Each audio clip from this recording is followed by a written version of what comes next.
सत्संग हमें सिर्फ प्रभु भक्ति करने के लिए नहीं, अच्छा सुखी जीवन जीने की कला पहले बताता है। जिस इंसान के पास दो रोटी का साधन नहीं है, उसका गुजारा नहीं चलता है, और वो अगर भक्ति की बात उसके सामने बताएंगे तो उन बातों में उसे कोई रुचि नहीं हो, क्योंकि भूखे पेट को दो रोटी चाहिए, प्यासे को पानी चाहिए, बीमार को दवा चाहिए, दुखी इंसान को आराम चाहिए। जब तक दो रोटी हमें नहीं मिलती हैं तब तक सारी बातें मिथ्या है। इसलिए सबसे पहला कर्म है हमारा काम करें। काम इसलिए करें ताकि हम अपना अपने परिवार का लालन पालन अच्छी तरह कर सकें। काम करने के बाद हमें आराम की जरूरत है, शरीर को आराम चाहिए, और आराम करने के बाद में परमात्मा का नाम याद जरूर करना चाहिए। शरीर में अगर पीड़ा है तो राम का नाम नहीं ले सकते, पेट में भूख है तो राम का नाम नहीं ले सकते, और कोई आपकी जरूरत है तो भी आप राम का नाम नहीं ले सकते। कहने का मतलब भक्ति नहीं कर सकते। तो सबसे पहले अपने खाने पीने का इंतजाम। दूसरी बात है कि बच्चों का घर में लालन पालन सही करो, अच्छी बातें उनको सिखाओ कि भाई बुरा करना से आदमी को कष्ट और दुख मिलते हैं, सजा मिलती है। नेक काम करने से इंसान यहाँ भी सुखी रहता है और आगे भी सुखी रहता है। और जो आदमी इन चीजों की ओर गौर नहीं करता, सिर्फ यही सोचता है कि दुनियादारी के काम में रात दिन बिता देता है, मैं धन इकट्ठा कर लूँ, मैं मकान बना लूँ, मैं गाड़ियाँ ले लूँ, मेरे कारोबार, कितना भी काम बढ़ाओ, आखिर रोटी तो वही दो रोटी ही खानी है। ज्यादा पैसा अगर कमा लिया तो सोने चांदी की रोटी नहीं खाओ, बल्कि मैं तो कहता हूँ कि तुम्हारा नमक, चीनी, मिठाई खानी और बंद हो जाएंगी। किसी को शुगर हो जाएगी, किसी को ब्लड प्रेशर हो जाएगा, किसी को हार्ट अटैक की बीमारी हो जाएगी। तो खान पान आपके लिए जहर बन जाएगा। किस लिए इतना भाग दौड़ करते हो? और जो आदमी आराम से शांति से स्वाभाविक जीवन अपना जीता है, सारे समय पर काम करता है, वो हर प्रकार से सुखी रहता है। लेकिन ये बात कोई जन्म से नहीं सीखता। ये है कि पीछे के संस्कार इंसान के जीवन में काम करते हैं। संस्कार लेके आता है हर जीव, कोई किसी योनि से आता है, कोई किसी योनि से आता है, सब एक योनि से नहीं आते। क्योंकि कर्म फल भोगने के लिए ही तो आए हैं। और इंसान का चोला पिछले युगों में अनेक जो जन्म हुए थे, उनमें हमारे नेक कर्मों का फल यह है कि इंसान का चोला मिला। अगर हमने अच्छे काम अब नहीं किए तो आगे के लिए हमारा भविष्य बिगड़ जाएगा। परंतु ये समय ऐसा है कि अगर हमें ये ज्ञान हो जाए, अपने आप होना तो बड़ा कठिन है। ज्ञान तो हमारे माँ बाप सिखाते हैं, पिता सिखाता है, समाज सिखाता है, अध्यापक सिखाता है, गुरु सिखाते हैं, या प्रकृति सबसे बड़ा टीचर है। कुदरत हमें सारी बातें सिखा देती है। ये सर्दी है, ये गर्मी है, ये इससे आपको दुख होगा, इसमें आपको खुशी मिलेगी। तो ये चीजें प्रकृति भी सिखाती है। तो ये चीजें हम सीख के आते हैं माँ बाप के सिखाने से। तो माताओं ने, जितने महात्मा हुए, जितने बड़े इंसान हुए, माताओं ने उनको अच्छी शिक्षा दे के बना, उनकी माताओं ने ही तो उनको शिक्षा दी। बाबा फरीद 36 वर्षों तक तप किया, 36 वर्ष तक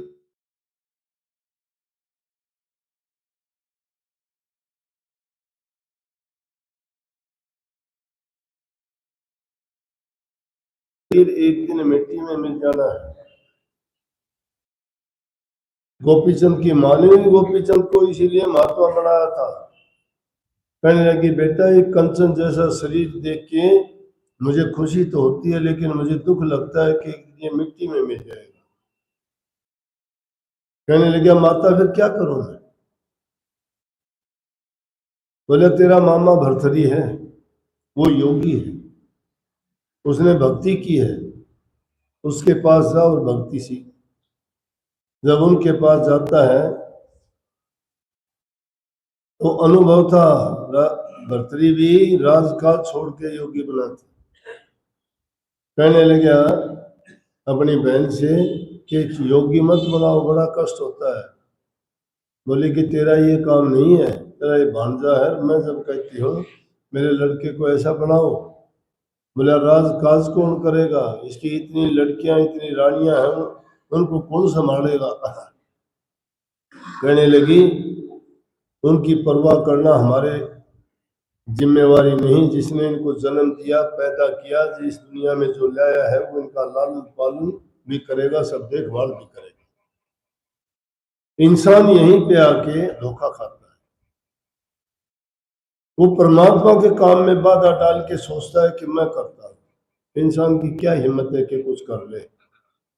लेकिन जिसके पास दो पैसे हो जाते हैं ना, वो फिर अपनी उसके अकल ठिकाने नहीं देते। उसकी बुद्धि पर माया का लेप चढ़ जाता है। माया खेल खिलाती है, लूट लेती है माया। ये जितनी ज्यादा आती है उतना ही उसको खराब करती है। लेकिन इस माया को अगर ठीक ढंग से प्रयोग किया जाए, नेक काम में लगा जाए, पुण्य काम में लगाया जाए, परहित और परोपकार में लगाया जाए, तो माया बुरी नहीं है। और माया के बिना जरूरत पूरी भी नहीं होती है। लेकिन वो कितना, जितनी जरूरी हो उतनी होनी चाहिए। जरूरत से ज्यादा चीज कोई भी होगी खराब कर देगी।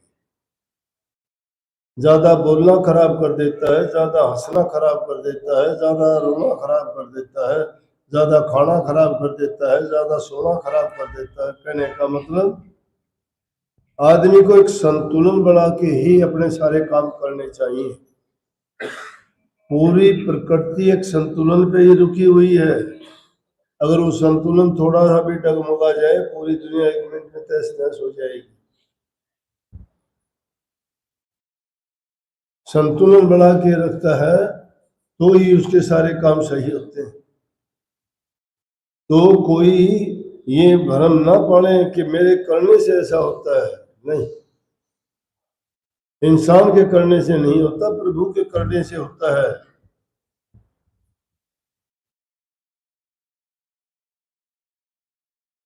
कितने राजे महाराजे हुए, उन्होंने कितनी कोशिश की और कितने उन्होंने दूसरे राजाओं को जीत लिया, अपने अधीन कर लिया, लेकिन आखिर में उनको मिला क्या? सब कुछ छोड़ छाड़ के जाना पड़ा यहीं। उनके आज नामो निशान नहीं है। जिन लोगों से काम लिया गया है वो सारे के सारे सोने पड़े। इसलिए अगर हम बच्चों को सही तरीके से शिक्षा दें तो बच्चा वैसा ही हो सकता है। शेख फरीद हो तो स्कूटी के महात्मा हुए हैं। बहुत छोटी उम्र थी, यानी उम्र थी, उसकी माँ बचपन में ही कहने लगी, बेटा कुरान के आयत पढ़ा कर, कुरान की आयत याद कर ले। हम जैसे दो एक कहते हैं ना, इस तरह से कुरान में आयत है। बोला कि क्यों करूं? बोला कि इनको याद करने से खुदा खुश होगा। बोले मुझे क्या मिलेगा खुश होने से? कि जब कोई वो याद करता है उसको, इनको पढ़ता है, तो परमात्मा उसको शक्कर देता है। उस जमाने में शक्कर बहुत मुश्किल से मिलती थी, बहुत पुरानी बात है। अच्छा, लेकिन शक्कर खुदा तो देता नहीं। लेकिन बच्चे को सिखाने के लिए क्या किया कि उसने उठ जाने से पहले उसके तकिए के नीचे रख देती शक्कर, और वो उठते ही कहते देख खुदा शक्कर रख गया कि नहीं, उठा के देखता शक्कर मिलती। छोटी उम्र में उसने कुरान को बहुत याद कर दिया। बड़ा हुआ, बोला कि मैंने कुरान तो याद कर लिया, बोला कि अब बात यह है कि बेटा इसके करने से कुछ नहीं, इसके पढ़ लेने से याद करने से कुछ नहीं हुआ। तो बोला क्या करो? बोला जंगल में जाके तप कर। जंगल में चला गया, तप किया 12 साल तक। 12 साल जंगलों में रहा। जंगलों में खाने को कुछ नहीं मिलता, नहाना धोना बंद, सिर पे बाल बड़े बड़े हो गए, बाल उलझ गए आपस में, जटा बन गई। आया 12 वर्ष के बाद, माँ ने देखी हालत, कहने लगे बेटा कैसी गुजरी? 12 वर्ष का बड़ा महत्व है। योगी लोग, साधु लोगों के लिए 12 वर्ष ये थे कि 12 वर्ष के बाद वो अपने जन्म भूमि में जाते थे। इंसान की जन्म भूमि उसका घर गांव होता है, साधुओं की जन्म भूमि उसके गुरु का घर का जन्म मानते हैं जिसने योग लिया। और तुलसीदास जी ने कही भी है कि तुलसी बहुड़ना चाहिए, जन्म भूमि के गांव, गुण गुण देखें ले पाछला नाम। वो अलग बात थी, उस ओर में नहीं जाना चाहता। हमारा मकसद ये है कि आदमी सिखाने से सब कुछ सीख जाता है। उसको अच्छा अगर बताया पढ़ाया जाए तो अच्छा करेगा, अगर उसको बुरा सिखाया जाए तो बुरा हो जाएगा। अगर एक बच्चा कोई चोरी करके चीज लाता है, माँ को बताता है, पिता को नहीं बताता। माँ उसको कहती है कि इसको रख दे, कल स्कूल नहीं लेके जाना, नहीं वो लड़का पहचान लेगा अपनी चीज को। चोर बना दिया उसको आइंदा के लिए, और चीजें भी चुरा के लाएगा वो। अगर उसी टाइम ये कह दे कि नहीं बेटा ये गलत है, उसको वापस लेके आओ, ये गंदी आदत है, आज ये चोरी की है कल और करेगा, और वो छोटी चोरी करते करते एक दिन बड़ा डाकू बन जाएगा। झूठ बोलना हम सिखा देते हैं, काम कुछ करते हो।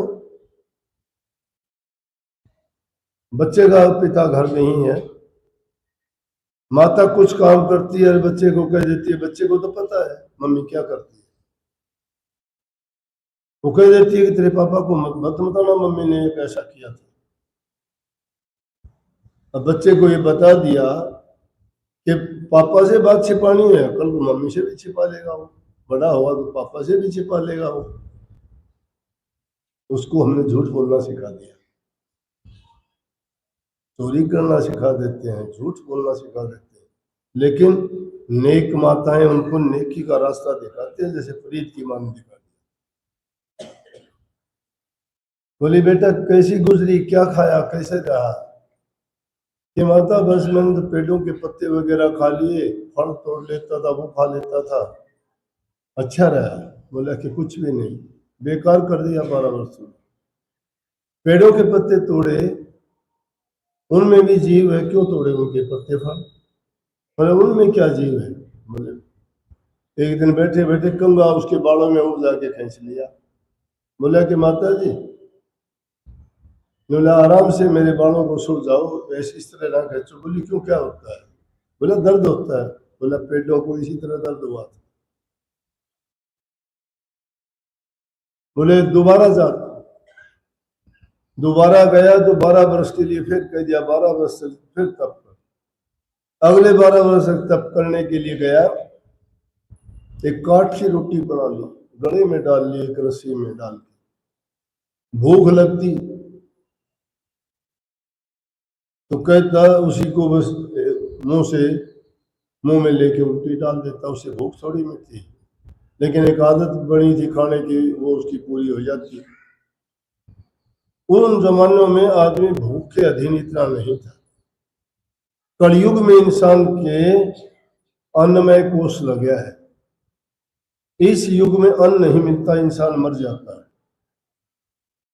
सतयुग में तो लाखों वर्ष तक अगर समाधि लगा के बैठ गए तो दीमक चढ़ जाती थी, पक्षी घोंसले बढ़ा लेते थे ऋषियों के बाणों में, और कई सालों के बाद उसको दीमक चढ़ जाती थी, निकालते थे तो उसमें हड्डियां में निकलती थी, फिर भी जिंदा रहता था, खाने की जरूरत नहीं थी। साधना करते थे, तप था, हठ था, लेकिन प्राण अन्न में नहीं थे। उस समय प्राण हड्डी में थे, हड्डियां जब तक रहती थी जिंदा रहता था।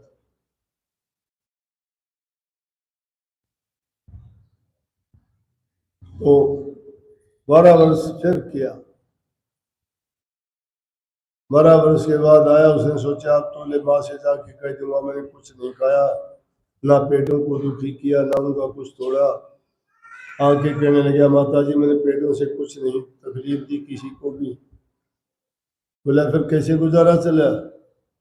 बोला ये काठ की रोटी थी और मैं तो इसी को मुंह में लेके और कह देता था कि रोटी मेरी काठ की, लावण मेरी भूख, जिन खा दिए चोपड़ी बहुत सहन के। तो ये मेरी काठ की रोटी है और भूख मेरी जो है लावण सब्जी है, लेकिन जो लोग चोपड़ी हुई खाते हैं उनको बहुत कष्ट सहना कर पड़ेगा। बोला बेटा ठीक है तूने बहुत किया, लेकिन अभी तुझे वो बात नहीं मिली। बोला वो बात कैसे मिलेगी? 24 वर्ष हो गए मेरे। बोले पुणे जाओ। तिबारा गया, जंगल में जाके समाधि लगा के एक जगह पे बैठ और इतना तप किया माता के कहने से कि वो तप करते करते उसके शरीर पर भी दीमक चढ़ गई। और एक दिन एक लकड़हारा आया, उसने सोचा कि ये सूखी लकड़ी है, एक तो ये काटूंगा। जो ही कुल्हाड़ा उसके ऊपर मारा तो दीमक ऊपर से, दीमक की मिट्टी चढ़ाई हुई उतरी, देखता है तो इंसान है नीचे। उठा, हंसने लग गया। बाबा फरीद बोला कोई बात नहीं, चिंता ना कर, तू भी जंगल में कुछ तलाश करने आया है, मैं भी यहाँ कुछ तलाश करने आया हूँ।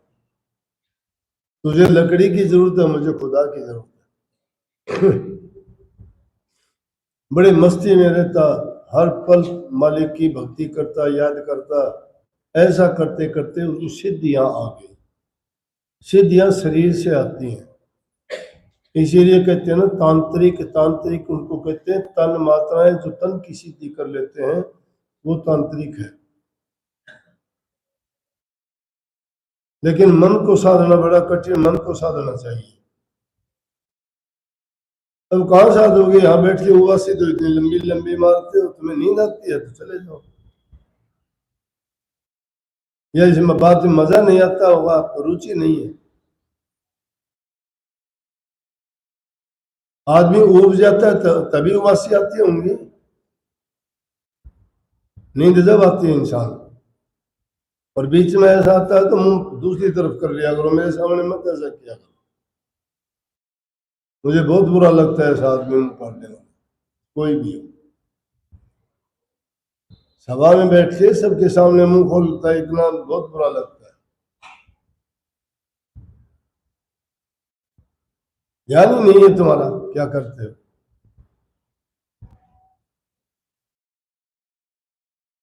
इतना कठिन तप किया कि उसको एक दिन शाम के टाइम जब बैठा हुआ था समाधि में, चिड़िया आई, उन्होंने शोर कर दिया। शाम के टाइम पक्षी आके अपने बैठते हैं घोंसलों में, रात के लिए जगह ढूंढते हैं रात गुजारने के लिए। तो जब आपस में बातचीत करते हैं काफी शोर शराबा होता है, तो शोर शराबा काफी किया तो उनकी ध्यान समाधि टूट गई। और ध्यान समाधि भंग होने के कारण उन्होंने गुस्से में क्या किया कि पक्षियों मर जाओ, सब पक्षी वहीं मर। ख्याल आया, ओह माँ ने जो कहा था वो कामयाब हो गया, अब मुझे सिद्धियां मिल गई, अब माँ क्या कहेगी मुझे, टाइम तो बहुत लगा लेकिन मिल गई सिद्धि। फिर ख्याल आया, अरे दोस्त तेरी सिद्धि किस काम की आई, तूने तो जानवरों को और मार दिया। इसी सोच में था तो ख्याल आ गया दोबारा कि अगर तूने मारे हैं तो जिंदा भी हो जाएंगे तेरे कहने से।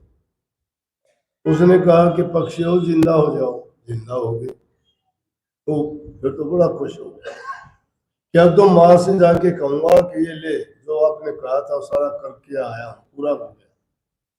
अब मैं ऊंचे से ऊंचा औलिया फकीर सब कुछ बन गया हूं। इसी मस्ती में और इस अहंकार में चलता हुआ जा रहा था, प्यास लगे, कुएं पे देखा एक औरत पानी भर रही थी, कुएं से पानी निकाल रही थी। गया जाके बोले बड़े ऐंठ में, ए लड़की पानी पिलाओ। तो लड़के ने यूं देखा उसकी तरफ और अपना पानी निकाल के बाहर फेंक दिया, उसको नहीं पिलाया। वो देख के हैरान हो गया, पानी मैंने मांगे, इसने पानी बाहर फेंक दिया। दोबारा फिर पानी निकाला, फिर बाहर फेंक दिया। बोला लड़की सुनता है कि नहीं तुझे, पानी पिलाओ। बोली मैं अपना काम करती हूँ, काम कर लूंगी जब पानी पिलाऊं। फिर पानी बाहर निकाला, बोला उसमें तो अहंकार था ना कि मैं सिद्ध पुरुष हूँ। बोला पानी पिलाती है कि नहीं। मेरा साईं जी ज्यादा अभिमान ना करो, मैं वो चिड़िया नहीं हूं तेरे कहने से मर जाऊंगी, तेरे कहने से जिंदा हो जाऊंगी। ले उसने तो ये बात सुनी, सुनते हैरान हो गया, अरे जंगल में कोई नहीं था, इस औरत को कैसे पता लगा मेरे कहने से चिड़िया मर गई, मेरे कहने से जिंदा होगी, ये तो सिर्फ मुझे पता है। वहीं वो तो स्टैचू की तरह खड़ा हो गया कि तेरी मर्जी, जब पिलाओ जब पानी पिला दी, मैं तो लुट गया। मैंने 36 वर्ष में किया और तूने एक सेकंड में जान लिया, मैं तो लुट गया, कुछ नहीं है मेरे पास।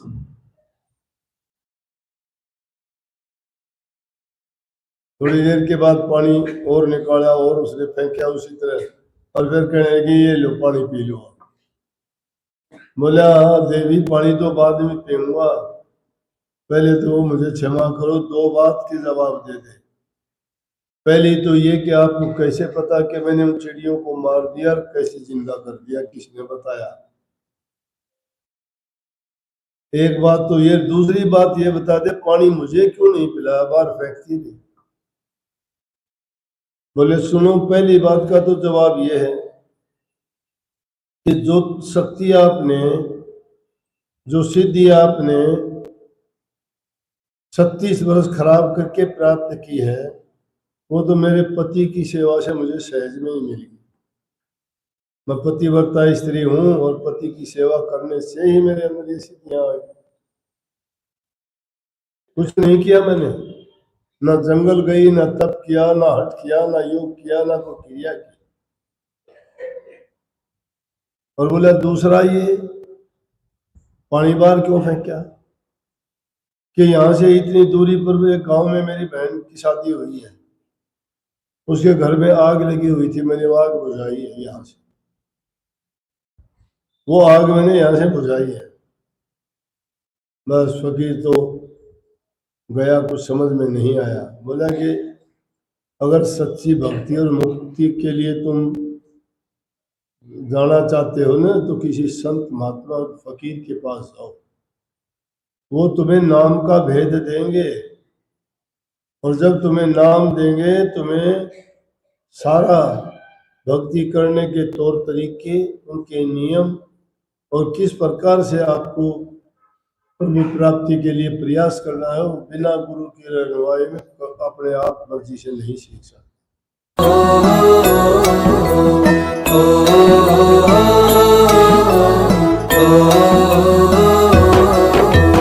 चल सतगुरु के धाम हेली, तज दे सारे काम है।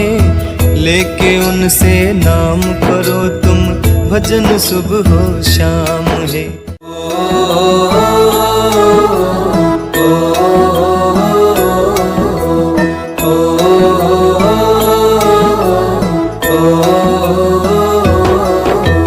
चल सतगुरु के धाम हेली, रज दे सारे काम है।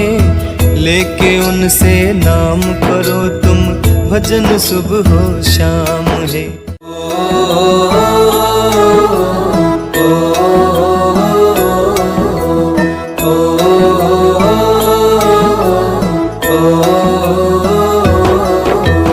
चल सतगुरु के धाम, गुरु से लाता ना, गंगा जमुना में फिर गोते लाता, घट गंगा में नाता ना।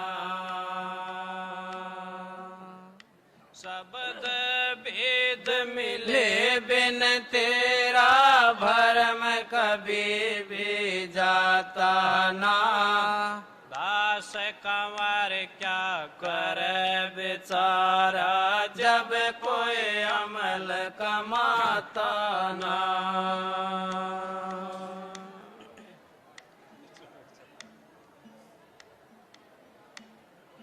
झूठी आस जगत की सारी,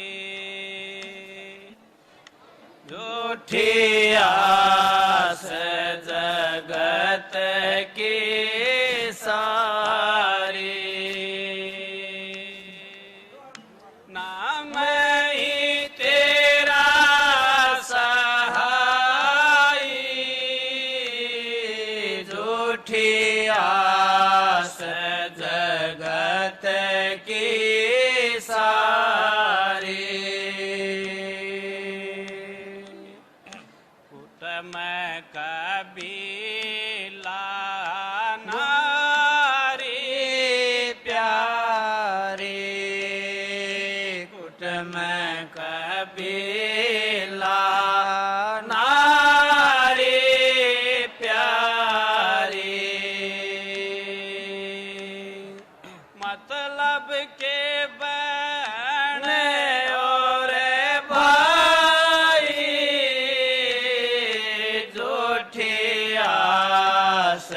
जगत की सारी, झूठी आस जगत की सारी। नाम ही तेरा सहाई, झूठी आस जगत की सारी। धन का क्या अभिमान बावरे, धन का क्या अभिमान बावरे। ये तो बादल कैसी छाई, झूठी आस जगत की सारी, झूठी आस जगत की सारी। नाम ही तेरा सहाय,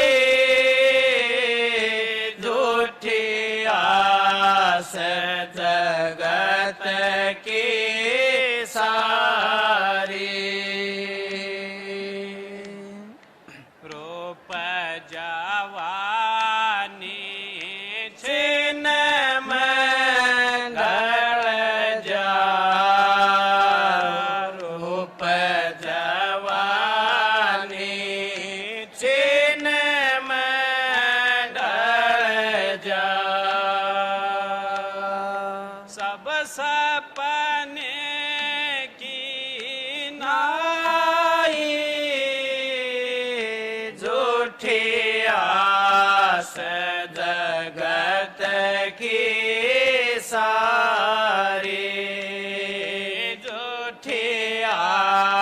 जगत की सारी नाम ही तेरा सहाय झूठी आस जगत की सारी अंतर कपट बाहर से सच्चा अंतर कपट बाहर से सच्चा देता बड़ी सफाई झूठी आस जगत की सारी नाम ही तेरा सहाय झूठी आस जगत की सारी धोखा देता औरों को निस दिन धोखा देता औरों को निस दिन इसमें कौन बढ़ाई झूठी आस जगत की सारी नाम ही तेरा सहाय झूठी आस जगत की सारी पल दो पल के जीवन के खातिर पल दो पल के जीवन के खातिर क्यों फिरता बार लदाई झूठी आस जगत की सारी नाम ही तेरा सहाय झूठी आस जगत की सारी सतगुरु तारा चंद कह समझ कवर तू सतगुरु तारा चंद कह समझ कवर सतगुरु साच लखाए झूठी आस जगत की सारी नाम ही तेरा सहाय झूठी आस जगत की सारी नाम ही तेरा सहाय झूठी आस जगत की सारी राधा राधा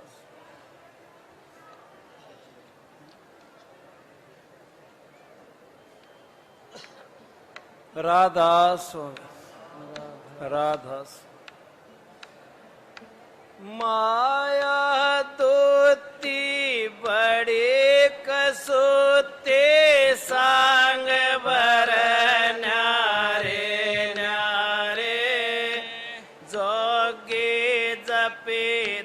सती सन्यासी सब पर ईसन डोरे डारे। रस के भोगे फंसे जाल में जीते जी बाजी हारे। दास कवर वे मरे तड़प कर माया न धर फटकारे।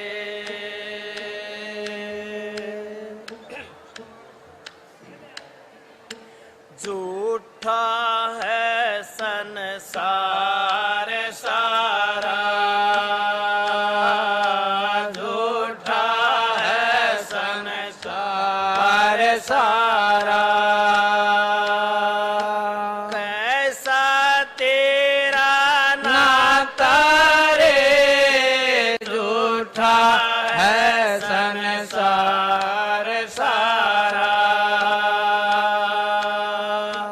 कैसा तेरा नाता रे, झूठा है राधा स्वामी, राधा स्वामी। झूठा है संसार सारा। कौन संग में आया रे भाई, कौन संग में आया रे भाई। कौन संग में जाता सुतदारा और मान खजाना। सुतदारा और माल खजाना। सभी यहीं रह जाता जो। धन धन सतगुरु दया करी भारी।